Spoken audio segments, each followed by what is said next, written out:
Luka Elsner, čestitke za prvo zmago na klopi Domžal in to zelo visoka in prepričljiva zmaga na Stožice. Ja, vsekakor je bila visoka zmaga, nismo jo pričakovali tako visoko, vedeli smo, da če ne bomo prejeli zadetka, da so visoke možnosti za nas, da zmagamo in tako se je tudi zgodilo na koncu.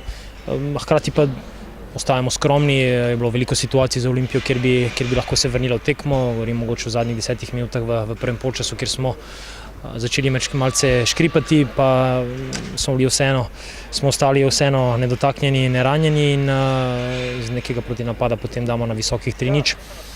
Je bil pa poudarek na polčasu, da tako zadevo, ki smo si jo izborili, v 45 minutah ne bomo izpustili z rok in tako borbenostjo in željo in motivacijo, ki jo je danes cela ekipa pokazali, tudi tisti, ki niso šli noter, to nas najbolj veseli in nam daje neko zaupanje v prihodnost.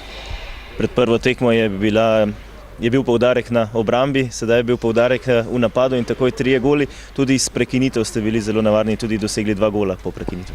Ja, mi smo imeli občutek, da smo lahko tle zelo nevarni, tako se je pokazalo, malce sreče pri enem golu, ampak se pa ne strinjam, da je danes bil poudarek na fazi napada, res smo hitro ranili Olimpijo, ampak potem je bilo z naše strani z eno visoko organizirano igro v fazi branjenja zelo prepričljivo in smo hranili na koncu nedotaknjeno mrežo proti nasprotniku, ki v sami kombinatoriki, v sodelovanju v malem prostoru je morda še celo najboljša ekipa v ligi, ampak ko smo zmanjšali ta prostor, ko smo bili zelo agresivni, potem so stvari tekle, smo veliko kradli žog in si ustvarili nekaj priložnosti v drugem polčasu.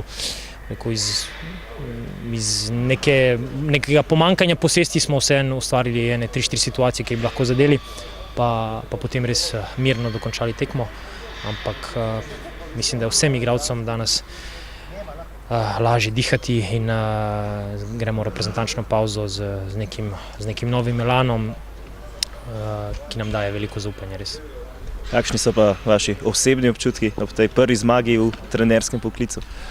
Ja, lažje je seveda zame funkcionirati, ko dobimo neko kredibilnost s celo strokovno ekipo, s katero se trudimo vsak dan, da bi stvari izboljšali, da bi pomagali vsakemu posamezniku in da bi ustvarili nek skupinski ekipni duh.